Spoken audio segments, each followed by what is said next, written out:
response and with the OICC. Thanks for joining us today. And thanks for being here. Could we please use the order that's on the alignment on the screen? Mr. Ryan? Hi, good afternoon, everyone. Ryan Moran, Deputy Secretary of Healthcare Finance, Medicaid Director. Thank you for being here. Mr. Earn? Oh, Mrs. Earn, I'm sorry. Very sorry for that, Ms. Earn.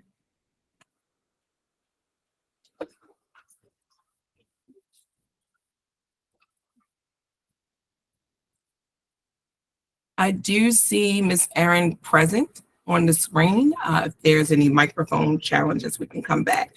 Ms. Erin, I do acknowledge you and your presence for today. Mr. Edmonds. Good afternoon. I'm Brian Edmonds. I'm the Assistant Attorney General in charge of opioids work here at the Office of the Attorney General. Good to see everyone. Good to see you as well. Delegate Rosenberg.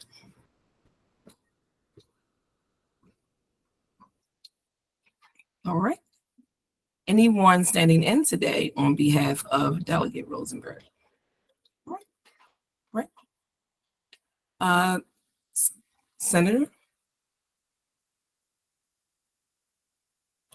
Ms. Gill? All right. Ms. Levy? Good afternoon, everyone. Thank you for being here today. I am Lauren Levy. I am the Health Officer for Cecil County, and I am here on behalf of the Maryland Association. Thank you. Thank you. Good afternoon.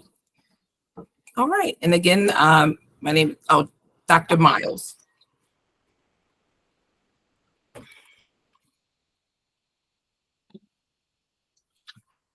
Dr. David Miles. Okay. So again, my name is Tiffany Scott, and I serve as the chair of the council. I just want to welcome our council members and everyone on the line. And this call is actually being recorded for quality assurance purposes. So if you are uncomfortable with having yourself recorded on the screen virtually, you're welcome to turn your camera off. But if not, this is a recorded session. All our sessions will be recorded. Howard, please, introductions. Sure. Hi. Good to be here. Good to see everybody. I'm Howard Ashkin. I'm here representing the Maryland Association for the Treatment of Opioid Dependence as its past president. And we're very fortunate in Maryland to have around 93 community opioid treatment programs across the state. Thank you. Thank you. Marcus, please. Hey, good afternoon, everybody. My name is Marcus Webster. I am a community advocate and program manager of the Adolescent Clubhouse in Harford County, and it's certainly an honor to be with you all this afternoon. Thank you. Love to hear about the youth, Marcus. Miss Megan.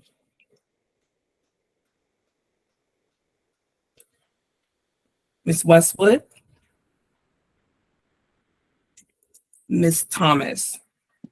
Hi, everyone. Happy Pride Month. My name is Kristen Thomas. I am a certified peer recovery specialist and a person in long-term recovery. Grateful to be here.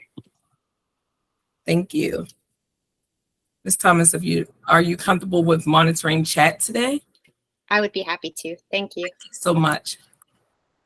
And last is Carlos. Mr. Carlos Hardy.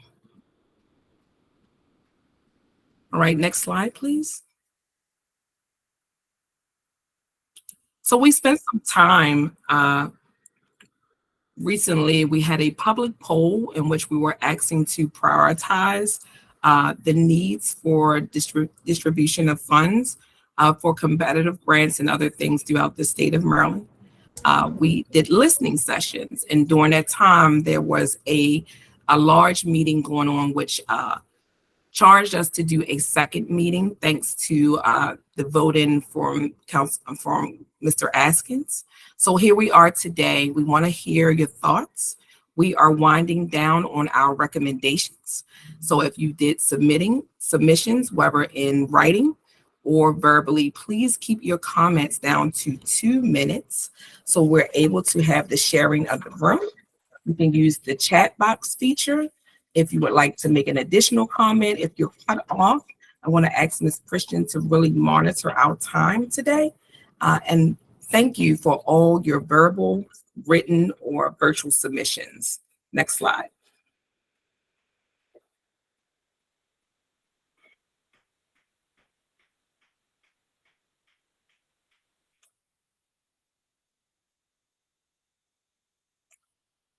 And can we have the order of the listening sessions, please? Okay, the first person who signed up to speak was Lawrence Grand Prix. Thank you. Good afternoon, Ms. Grand Prix. Was that written or verbal submission? Verbal. Verbal. Ms. Grand Prix. All right, we will table Ms. Grand Prix. If she joins us, we can have her placed on the back end of the call. Thank you. All right, the next person who pre-registered to speak was Rick Bielski.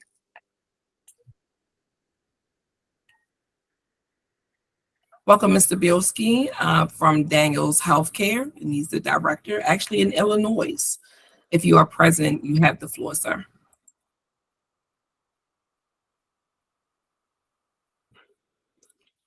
All right, again, we will table Mr. Brewski.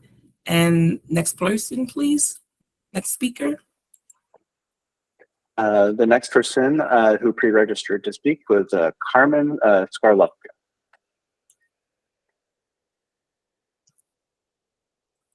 Good afternoon, Mrs. or Mr. Carmen. Welcome. You have 2 minutes on the floor.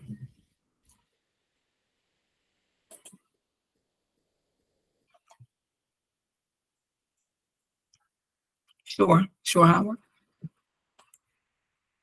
Ms. Carmen going twice. And that is never used alone, and Ms. Carmen is the president. We thank you for the opportunity to submit, and we will table until the next meeting. Next person, please. The next person on the list, we have Melissa August of Prince George's County. Welcome, Ms. August. Hi, welcome. Thank you for having me. Yeah, so I submitted a verbal response, a written response. So I just go ahead and read what I submitted. Sure. Okay. Yeah, so what I wanted to talk about was adolescent treatment options, and just a little bit about myself. I started, using Percocets when I was 14, and that was 17 years ago. So they were actually, Percocets at the time. But I'm a person in long-term recovery, and when I talk about adolescent treatment, I just want everyone to know that this is very personal for me, and at this point, I have nothing to gain by the comments that I'm going to make. I am somebody that also works in the treatment field, and I've definitely tried to get providers that I've worked for to open up their doors to adolescent services. But yeah, what I want to share is just what I'm seeing. What I'm seeing is children being exposed. I'm sure everybody on this call is very familiar and well versed in the fact that children are being exposed to fentanyl pretty much the first, second, or third time that they pick up, and that fentanyl is in everything, even marijuana. And I get calls with the job that I do. I'm an outreach coordinator for an inpatient treatment center. When I first started working in the field, I probably got a call like once every other month. And now I'm getting multiple calls a week from families, from the children themselves, from the doctors, from the providers, that there's nowhere for these sick children withdrawing from fentanyl to go. I'm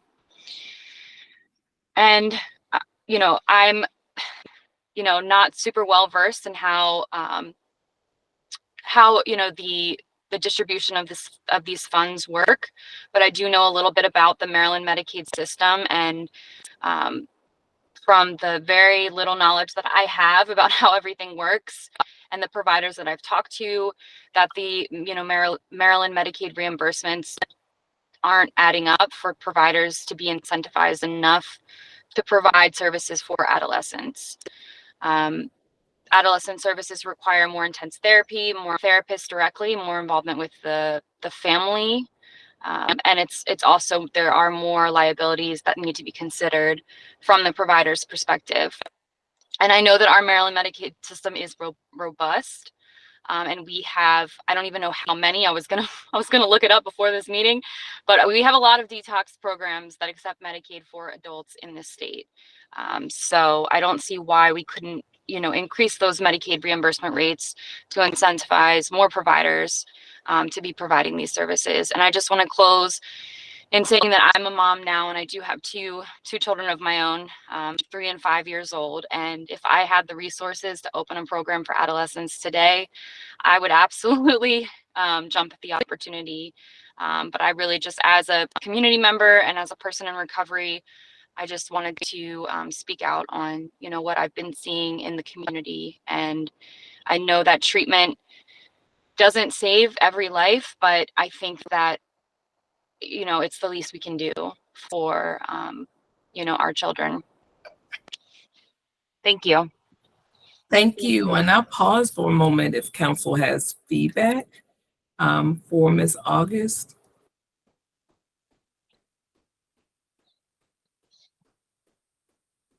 All right. So I'll say first, thank you for the opportunity to share your thoughts around adolescence. It's truly important. You're right. There is a disparity in our young people, and we need to do more to serve them. So with that, I'll just say thank you, Ms. August, and continue to do all the great that you do. Appreciate you. Thank you so much. Thank you. All right.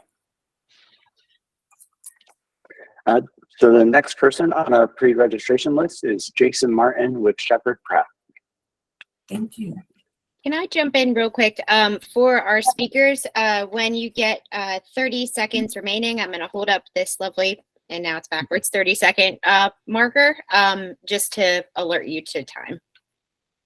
Thank you. Hi, good afternoon. Good afternoon, Mr. Martin. Addictions for Shepherd Pratt. It's nice to see some familiar faces, Howard. And so I wanted to just take a moment today and say thanks for allowing me to speak. I want to speak today specifically around a specific, it's very often in Maryland, and that is contingency management. Contingency management has been around for years. It initially started as a program working for people who I'm sorry, you're breaking up, Mr. Martin. Oh, I'm sorry. I've had lots of issues with my internet today. Basically, I'll keep my comments short. I really would like to advocate for the state of Maryland to take a real hard look at implementing contingency management for opiate use disorders throughout our state. In front of us. For those who are listening, can you explain what contingency management means? Yeah, so contingency management is a therapeutic intervention where people are rewarded, a better word, prizes, for certain aspects of their treatment. So it may be that someone they have a negative drug screen, and they get $3 for every negative drug screen that they get. Maybe they attend treatment 8 times in a month and they get $5 at the end of the month for the treatment. What we've found through the years is, people will use the money for what they need to use it for. But we have a tech solution that's available, and would really like to explore this with the state, where we can use technology to use contingency management to assist others in their recovery and their ongoing process. So would really like to see how we could do that on a large. Um, Do you have any information that you can provide in the chat box in reference to your knowledge of contingency management? I do, and I'll put my email address there as well as I wrap up. I just want to thank you. Thank you. You're breaking up, but you're appreciated. Thank you so much. Thank you, Jason. Could I add, I know that the Veterans Affairs have been doing work with contingency management, and a lot of the evidence is showing incredible success. So I would like to throw that out there as well. And is that on both the mental health, substance use, and the behavioral health side? Yes. I see Yep, that the whole Mr. umbrella. Jessup, Mr. Martin works for Shepherd Pratt Healthcare. I would add that Hopkins, Johns Hopkins Hospital, both Bayview and Broadway, have done a lot of research on contingency management, primarily in the area of substance use treatment. So Any there's data to support a it? lot of data. Is there any data to support it? There is, but like anything, data can be seen in various ways. So I'll let Jason present and send some information. Yeah. You're welcome to send the information, Mr. Martin. We can share it with the council members. Will do. Thank you so much. Thank you. Right.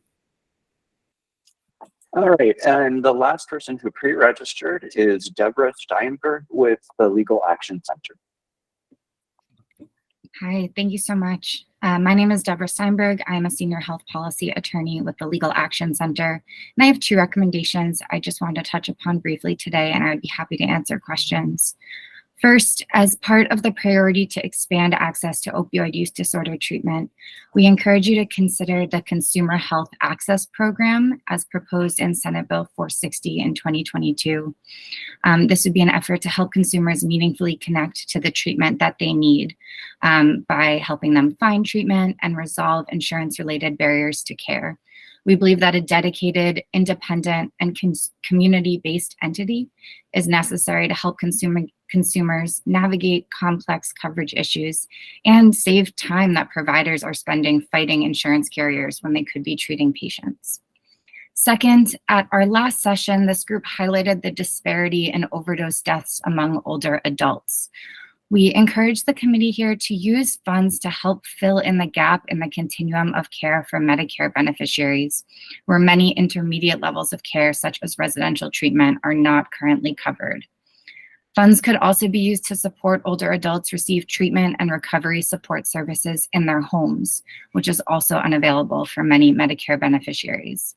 Maryland could consider adopting peer recovery programs targeted towards older adults, which has successfully been implemented in other states. Maryland could also help finance coverage by certified alcohol and drug counselors who are also not authorized to treat Medicare patients at this time.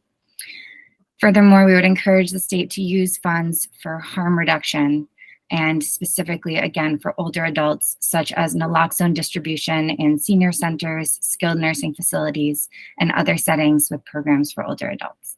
Thank you so much. Thank you. And to respond to the question, it was Senate Bill 460. Senate Bill 460. If you have the bandwidth to do so, can you share that in the chat for us? Yes, absolutely.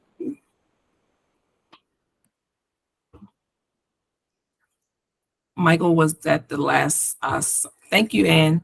Was that the last sign up for today? That was, yes. Okay.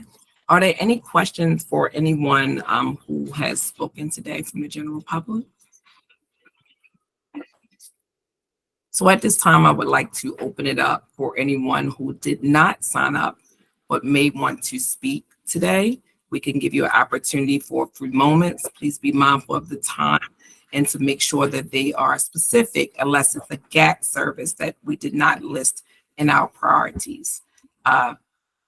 You can stack them in order. Howard, I have you in reference to your question for council. We can do that as an additive, okay? We do have several folks who volunteered in the chat that if there was time that they would like to add comment. The Sure. first would be A. Lattimore, followed by Drew Park, April Babcock, and Debbie Santini. Thank you. Welcome. Thank you. Just So making sure you guys can you hear me? Yes. You're good? Okay, great. So thanks for the opportunity to share. So I understand that treatment has been a big priority for this group and addressing treatment access and quality, and it's obviously incredibly important. But some of the biggest harms that have come to people, to communities related to addiction have nothing to do with treatment. And it has everything to do with root causes and the collateral consequences of punitive strategies that have really been the focus of the last 50 years of the war on drugs. And we know that nearly 75% of individuals who are incarcerated for drug-related offenses are people of color, even though they're only 25% of the population. And research shows they are no more likely to use drugs or sell drugs. And that has to do with the war on drugs.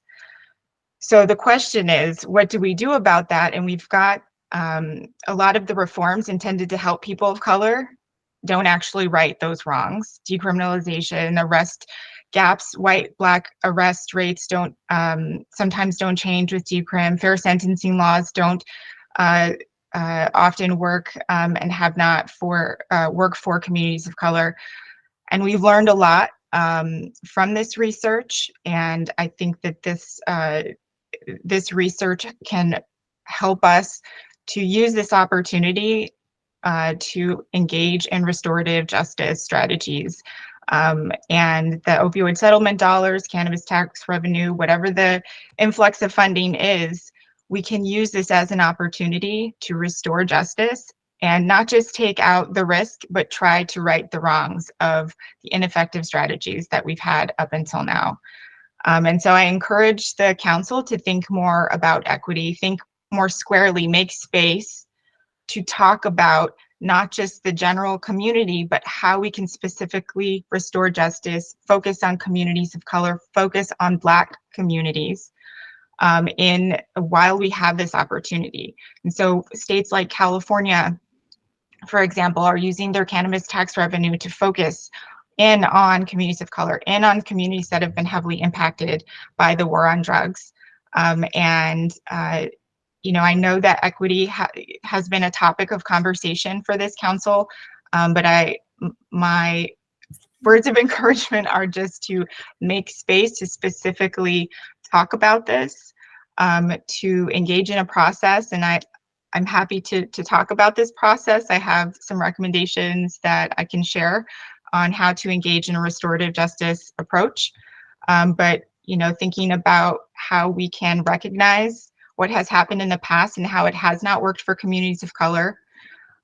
Taking time to, you know, once you've recognized, build an idea, connect across different voices, but elevating communities of color to think about what is a measure of success. What would it look like if these funds were equitably used and restored justice? And then use those measures and that process to distribute the money in equitable ways. Thank you, Ms. Lattimore.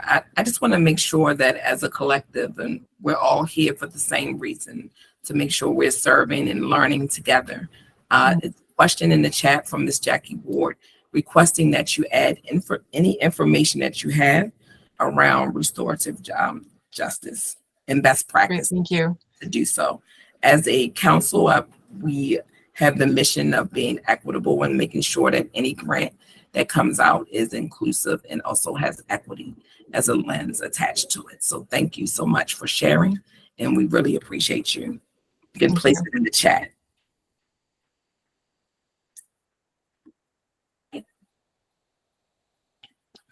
Whenever you're ready, Christian. All right, up next would be Drew Park.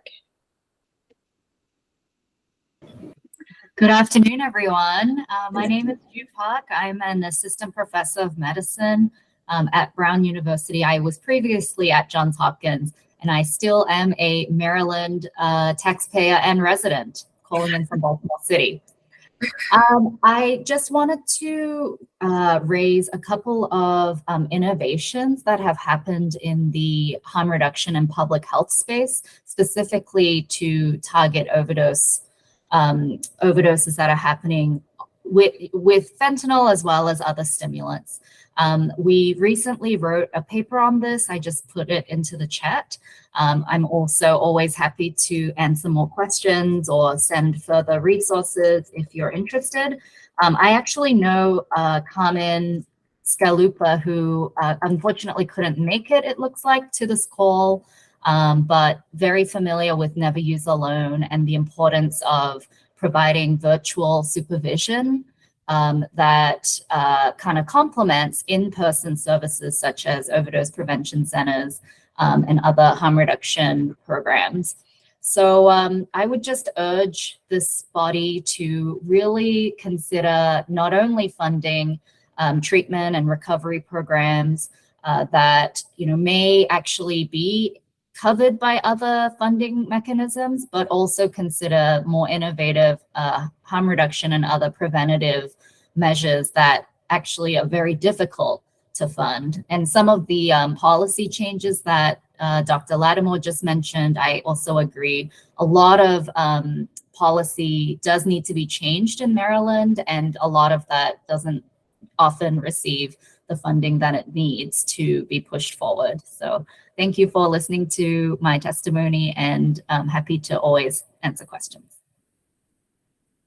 Thank you. I see you wrote the social determinants of health. It's been referenced several times during several meetings. So thank you. Up next, we have April Babcock. Ms. Babcock?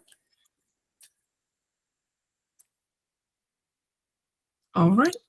And if she's not present, we have Debbie Santini.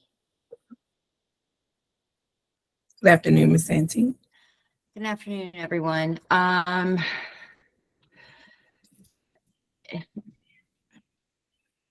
Give me a second here. What I'm not hearing and what I would like to see some of these funds go to, I haven't been on a lot of these meetings in the past few months. Grassroots nonprofits, the boots on the ground, the families who have lost their loved ones to fentanyl poisoning, the funds going to that direction for public awareness. We need to continue to support harm reduction, but that needs to be stretched out. We have fentanyl, which is the game changer here. Out of my pocket, I'm doing a billboard for fentanyl awareness. April Babcock, who I support with Lost Voices of Fentanyl, is nationwide, but she is a mom from Maryland who lost her son. I'm doing a fundraiser for my billboard. She's saying her mic isn't working. So maybe we can get back to her. But these nonprofits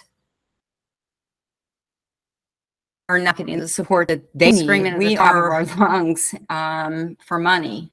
My son died as a direct result of the car accident, the opioids, the conversations that weren't had, the funerals that are not being, that we're not expecting, as we all know. So this can go on and on, but my voice is for supporting public awareness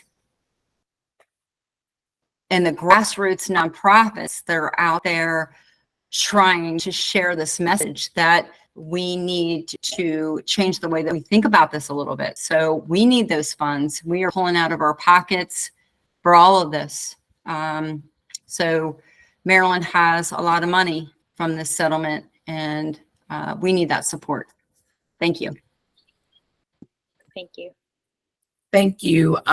Ms. Debbie, please take care of yourself if you can. Is it possible you can put the name of the organization and the person that was unable to have their mic unmuted there? So it's actually April Babcock, and I'm wondering if she is able now or if she wants to try. And before she comes on, I just wanted to acknowledge Miss Debbie. Can and you to say, hear me now? yes, give me 1 second, Miss You April. can hear me now? Just give me 1 second, Miss April. I just want to say I'm very sorry for all losses, for yours and whoever is joining us on this call.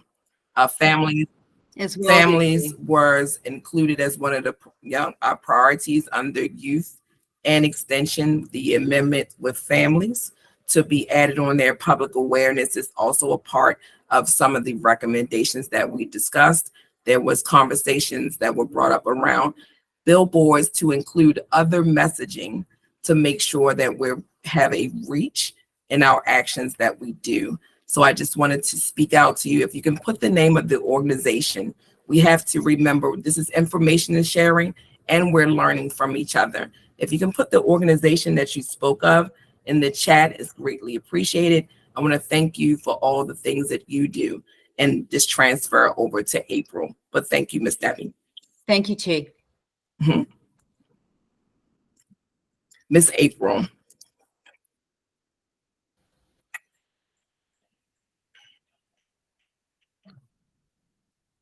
While Miss April is working on her camera, and I'm very transparent. I'm also a parent who has lost 2 children along with other relatives. So I do understand the importance and need to have supports for both young people, parents, families, and community members, and those who have lost their parents as well. Thank you.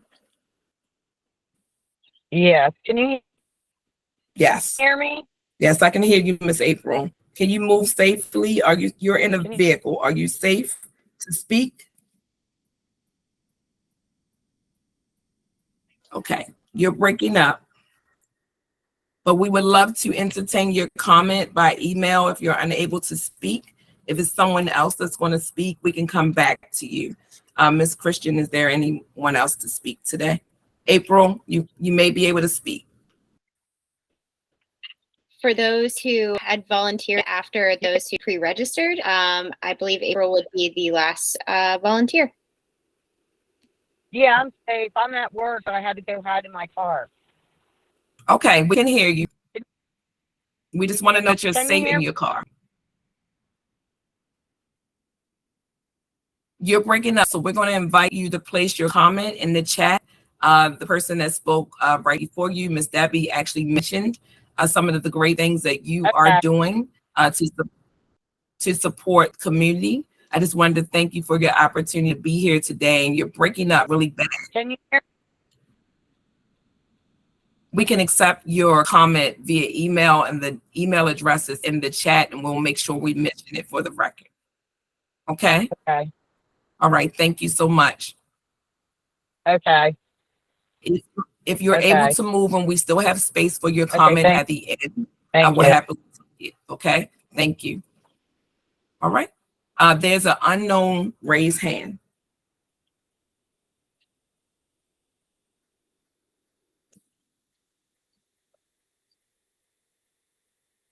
There's an unknown raised hand. If you would like to speak, you have the floor. Please identify yourself in speaking. You have to unmute yourself.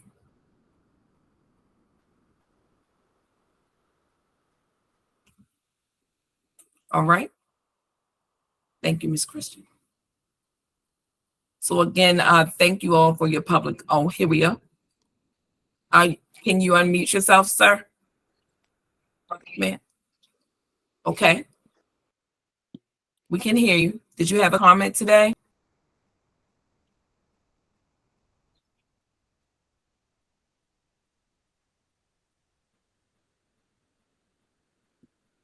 All right.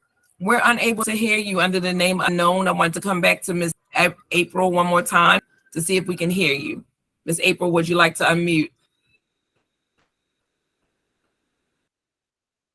Can you hear me? Yes. Yes, you can hear. You can hear Yes. me. So I just wanted to know what kind of funding was going towards warning our youth For the most part, I have over 27,000 members in my youth, and all the stories are the same. A kid bought a Xanax, they bought an Adderall, or they bought a Percocet, but they're dropping dead from fentanyl.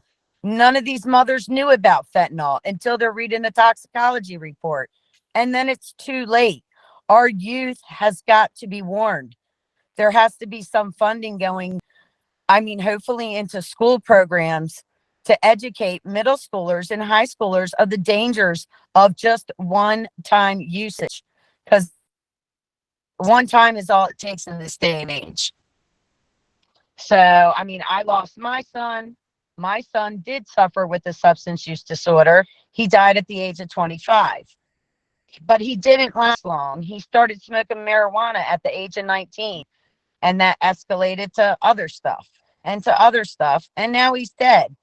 Before fentanyl, you had umpteen chances of sobriety. In this day and age, you don't have umpteen chances. And the majority of people that do suffer with a substance use disorder, fentanyl is what's taking them out.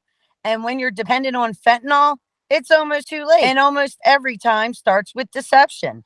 People that were using heroin, they were the first ones being preyed upon. It was being laced into the heroin, unbeknownst to heroin users, and then poof, they're dependent on fentanyl. This is different. This is not the drug of the past. I believe we, as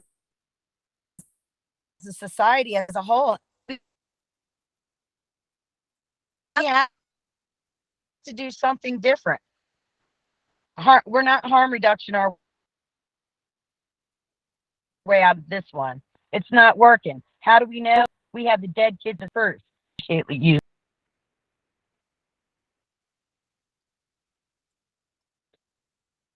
Thank you. And youth was brought up several times during this call. Thank you. So again, we are deeply sorry for your loss and understand the need for youth and adolescent support. So thank you for your comment and your time today. All right, we still have one raised hand from the unknown user at the very top of the screen. And then I also seen a few others join. We set this time limit today for about 50 minutes of just listening.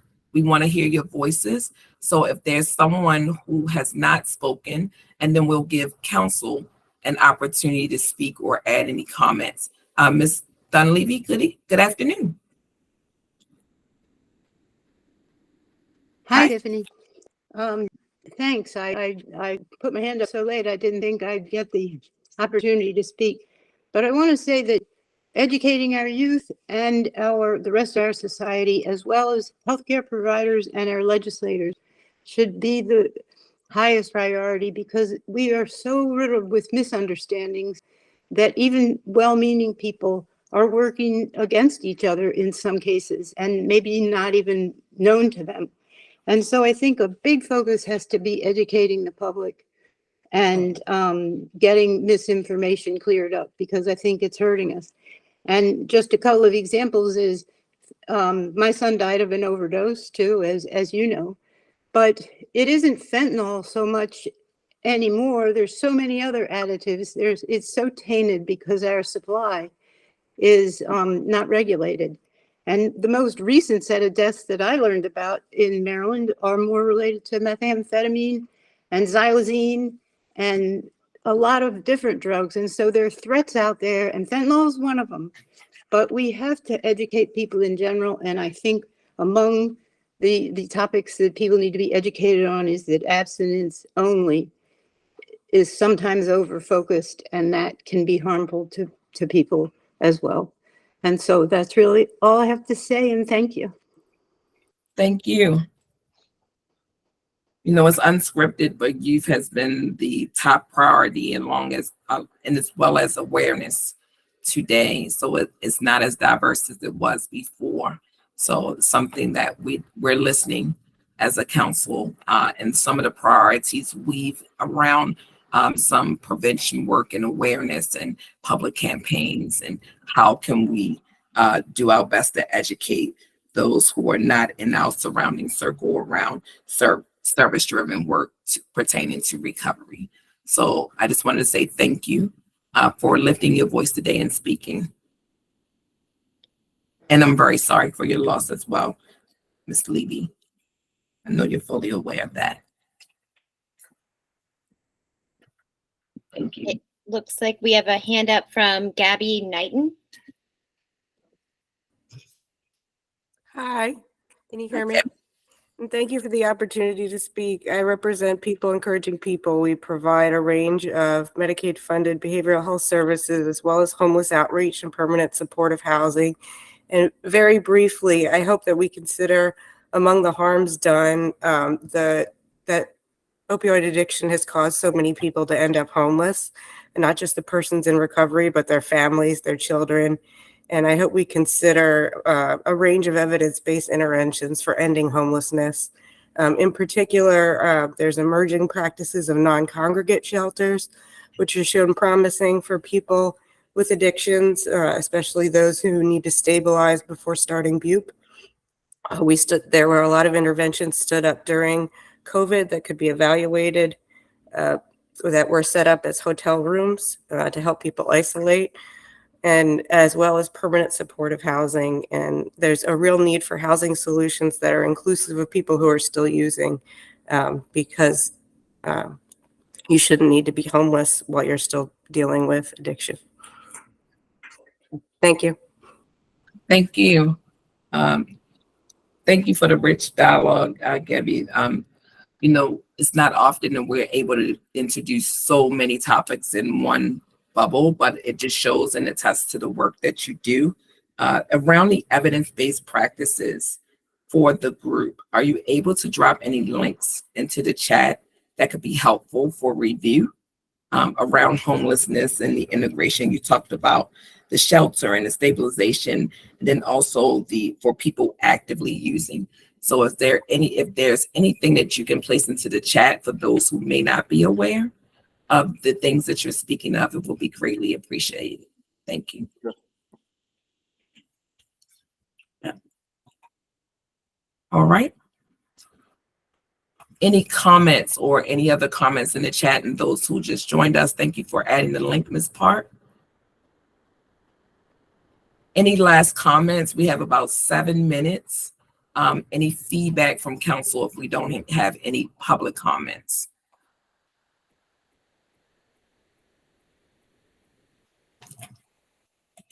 So, excuse me, I'm Christopher Zembauer. I didn't realize that I had my hand raised here with the corner. So, I represent an organization called Fort Recovery Incorporated here in Cumberland, Maryland. We've been in existence since 1989, helping and serving the community of recovering people, alcoholics, drug addicts, in many, many different ways. So we're really just an advocate for the grassroots, support for the things that have been going on for years that have just been scraping by, hand and mouth from support and donations, that there can be a real financial input into some of our causes here. So we're really appreciative of the fact that this money is going to go to people that need the help. So that's all I have for input today. So again, Fort Recovery Incorporated, I'm Christopher Zembauer. Thank you, Mr. Zembauer. I was watching you look at us and you're still listed as unknown. So it's probably just something to do with your email address, but thank you so much for joining us. Thank you for your patience and you stood fast to share, and we appreciate that. Are there any other comments in the chat box or comments that was placed in text form outside of links? And thank you to everyone who provided those useful links because it may be helpful to someone else. Christian. So as of right now, I just want to call notice to all of the great conversation back and forth and sharing of resources and information. There is nothing new aside from just that back and forth. In addition to Ryan had to step away and we'll be back for another call. Maybe if we have time and there's no additional comment, we could hear from Howard about transportation. Thank you, Howard. Thank you for swinging that in. Perfect. Howard.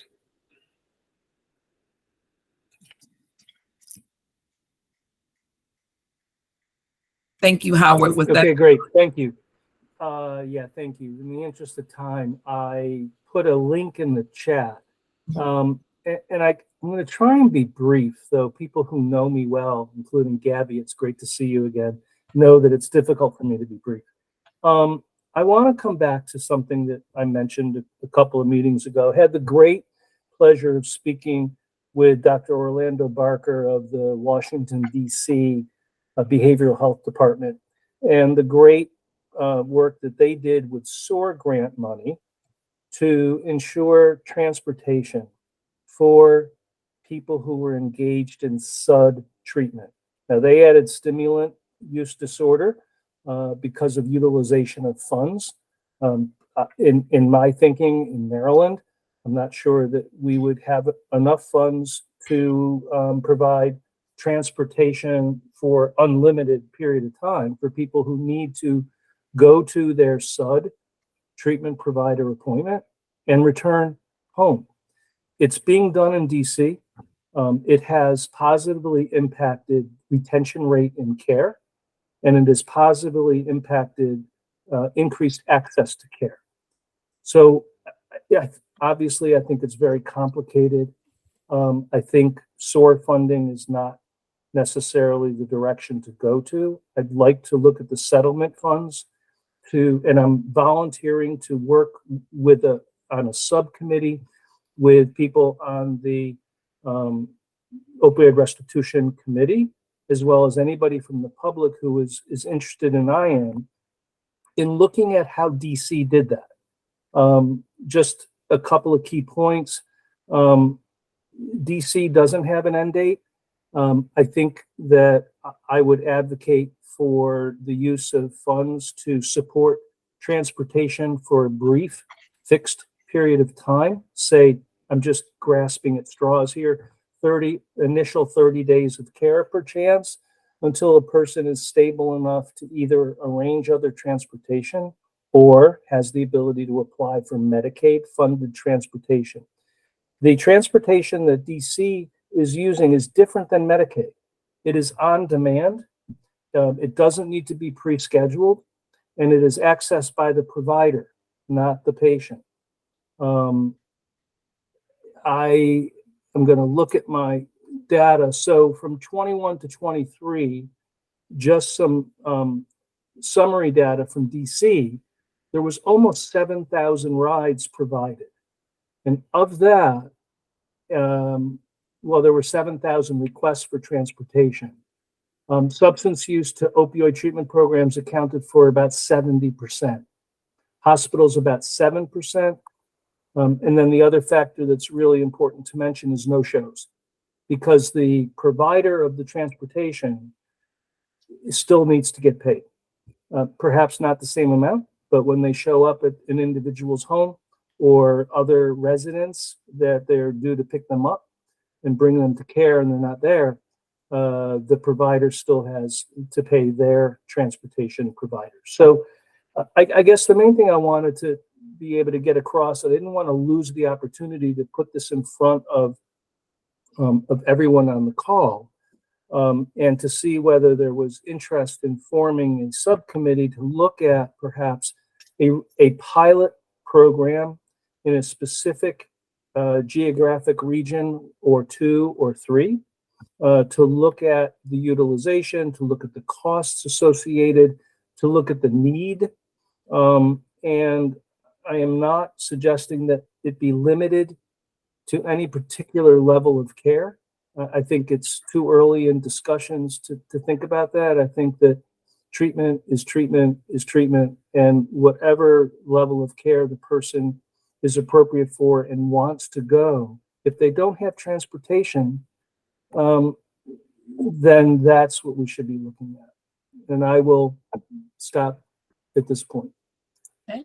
So we're right at time, and I just wanted to just kind of add a slight comment, Howard, in reference to your transportation. You mentioned DC and the fact that they're using SUD for it was 7,000 rise. You know, the opiate settlement funds came as a result of the losses for the lives and those who have been damaged across the country. And as a state, we need to look at uniform recovery where there's that all access pass. So if you're going to SUD treatment, if you're going to a appointment of some kind, and it could be facilitated by the provider, I believe everyone should have the access. For those who lose loved ones and you're at the coroner's house office, or maybe you're standing in front of your door and you need to get to the next place, if you need services for funeral arrangements, if you need healthcare access, there's organizations, and we need to look at that both for inner city and rural areas, because we know that transportation is a barrier. One of the things that I mentioned in last year, OOCC actually did some access to recovery funds.